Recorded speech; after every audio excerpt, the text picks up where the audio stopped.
Ya estamos de regreso y ya sabe que aquí en la agenda los domingos son domingos de Mauricio Meshulam. Mauricio, ¿cómo estás? Muy buenos días. Buenos días, querido Mario. Qué gusto saludarte a ti y a toda la audiencia, como Igualmente. siempre. Oye, yo contaba antes de irnos a la pausa que este tema de los BRICS lo veníamos trabajando desde la semana pasada, veníamos un poco arrastrando, no habíamos podido entrarle por el asunto de Prigozhin y por otros temas, pero ¿por qué es importante este tema que hoy nos traes aquí a la mesa de la agenda? Así es, querido Mario. Mira, es un tema de fondo, entonces Ajá. estos temas no necesariamente obedecen a la coyuntura de la semana. Obviamente la nota consiste en la decisión de invitar a 6 nuevos miembros a formar parte de este bloque conocido como los BRICS. Los BRICS, recordemos a la audiencia, son Brasil, Rusia, India, China y Sudáfrica. Y Ajá. es un bloque de países que han coordinado determinadas agendas, principalmente en la esfera económica, pero también de alguna forma pues tienen un peso político importante. O sea, nada más considera que ahí en ese bloque, hasta antes del ingreso de los 6 nuevos miembros, se calculaba que se encontraba una cuarta parte del producto bruto mundial, o sea, de la producción económica, solo por tener ahí a China, India, Oye, obviamente, Rusia, Brasil. y en población debe ser importantísimo también. Imagínate, nada más están ahí China, India y otros también muy importantes como Brasil, ¿no? Sí, Entonces, claro. tienes ese bloque y luego lo que sucede es que a raíz de toda una serie de situaciones geopolíticas que ya sabemos, por ejemplo, la guerra en Ucrania o bien el aumento en la rivalidad, confrontación entre Estados Unidos y sus aliados con China, con Rusia también, emerge esta posibilidad de invitar a nuevos miembros para formar una especie de contrapeso ante otros bloques existentes. Ahora, aquí la nota no consiste en que otros países querían formar parte del bloque, porque tenemos decenas de Sí, sí, países, sí. Hay pero de lista de verdad espera, ¿no? decenas, Ajá. una enorme lista de espera a formar parte del bloque. Y aquí habían dos grandes posturas, ¿no? Tienes la postura china principalmente, de alguna forma también del lado de Rusia, pero sobre todo China buscando sumar a más y más miembros cada vez. Por cierto, esta inclusión de 6 nuevos miembros no necesariamente es la única que veremos, Ok. probablemente veremos más en el futuro, pero la postura china es incluir más para hacer que este bloque tenga un mayor peso, que tenga una voz que realmente muestre la multipolaridad existente en el mundo. Esta es una de las piezas esenciales del discurso chino. Ok. Y tienes también la postura rusa. Para Rusia es muy importante mostrar que no se encuentra aislada, que existen países Claro. que no participan de las sanciones y que además están dispuestos a hacer negocios con Rusia. Sí. Y esto para esos dos países pues era muy importante, pero tienes otros países del bloque, como por ejemplo Brasil o India, que temían que su peso relativo Se quede diluya. diluido, Claro. claro, ante otros países que entran. Entonces, de alguna forma, 6, hay que entenderlo así, es una especie de término medio o encontrarse a medio camino, Oye, porque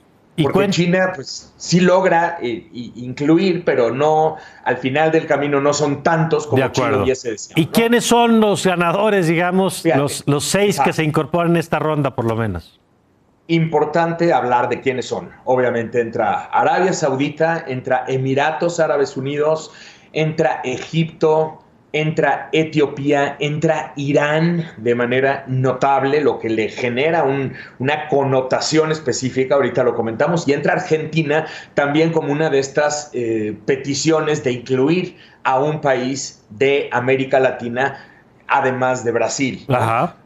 Ahora, es importante señalar que además de la parte económica, que muchos de estos países van a buscar Ujú. fortalecer gracias a su inclusión en el bloque, como por ejemplo su participación en el Banco de Desarrollo de los BRICS, o el buscar que transacciones económicas y financieras entre los distintos miembros se puedan llevar a cabo en monedas alternativas que no sean el dólar. Por ejemplo, entre Arabia Saudita, y uno de los objetivos de que entre Arabia Saudita es que pueda existir comercio de petróleo en monedas alternativas al dólar para generar este contrapeso al que estoy yo indicando, pero además pues este mensaje político importante. Ahora, uno de los temas, y esto es lo que estamos comentando ahora mismo, uno de los temas que se han discutido es que este bloque no está libre de riesgos o libre de obstáculos. De tensiones internas incluso. Exacto, tienes de entrada la economía china pasando por momentos muy complicados, tienes a la economía rusa pasando por momentos muy complicados, no por mencionar Irán, por ejemplo, también pasando por momentos muy complicados. Luego tienes tensiones internas de miembros que ya estaban como parte de los BRICS. Por ejemplo, las tensiones que existen entre India y China son enormes. Ahí hay una competencia, hay una rivalidad. Y digo, lo hemos platicado en otros momentos, Mario. Ha habido confrontaciones fronterizas con derramamiento de sangre, con muertos entre India y China, y esto, pues naturalmente puede ser tensiones que se llevan al foro. Pero ahora además añades Arabia Saudita e Irán, que son dos rivales geopolíticos tradicionales, ahora están en un proceso de acercamiento, pero de cualquier forma hay temas que les generan tensiones. Y esta otra rivalidad, Mario, tenemos que dedicar un programa entero a esta, la rivalidad entre Arabia Saudita y Emiratos Árabes Unidos. Tienes a dos países que hasta hace poquísimo actuaban de manera conjunta, de manera coordinada, casi diría yo al unísono, en distintos temas, como por ejemplo distintos conflictos de la región, políticas, etcétera, y ahora está creciendo la rivalidad, está creciendo la competencia y está creciendo la disputa personal entre Mohammed bin Salman, que es el reino heredero, el príncipe heredero al reino saudí, y Mohammed bin Zayed, que es el príncipe heredero a Emiratos Árabes Unidos. Entonces, tienes esta rivalidad creciente donde los choques pueden llegar a trasladarse a un bloque como este. Entonces, se ha discutido mucho de por qué en este momento se toma la decisión de incluir a miembros tan diversos que pueden hacer que el bloque, de cierta forma, no funcione de forma tan fluida. Sí. ¿Cómo se ve esto, Mauricio, esto que nos estás describiendo con esta selección de integrantes desde la lógica de Estados Unidos y pues su influencia en el mundo? Claro, porque ha sido muy discutido de si lo que estamos viendo entonces es la conformación de una guerra fría o de qué se trata. Y mira, claramente no. Esto es algo que hay que entenderlo bajo la lógica del siglo XXI y bajo la lógica de 2023, no bajo la lógica del siglo XX. Por ejemplo, Arabia Saudita y Emiratos Árabes Unidos son socios estratégicos de Estados Unidos en temas de seguridad y dependen de Estados Unidos para factores que China no le va a poder compensar, ni Rusia tampoco.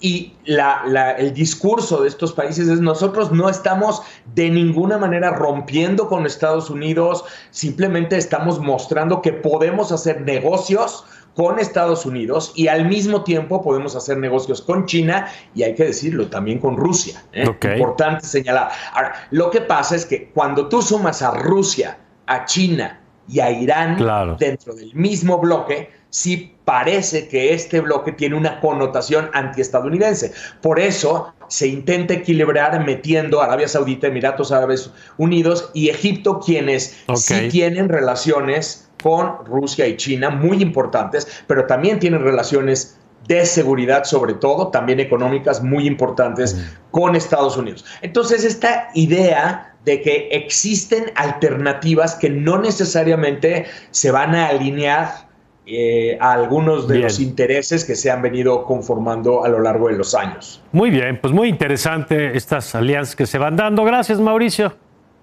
Al contrario, querido Mario, qué gusto saludarte a ti, a la audiencia. Por acá nos vemos el próximo domingo. Igualmente, claro, el próximo domingo volvemos con Mauricio Meshulami. Nosotros ya nos vamos, pero antes de irme le invito, por supuesto, a que continúe con toda nuestra programación aquí en Foro a lo largo del día.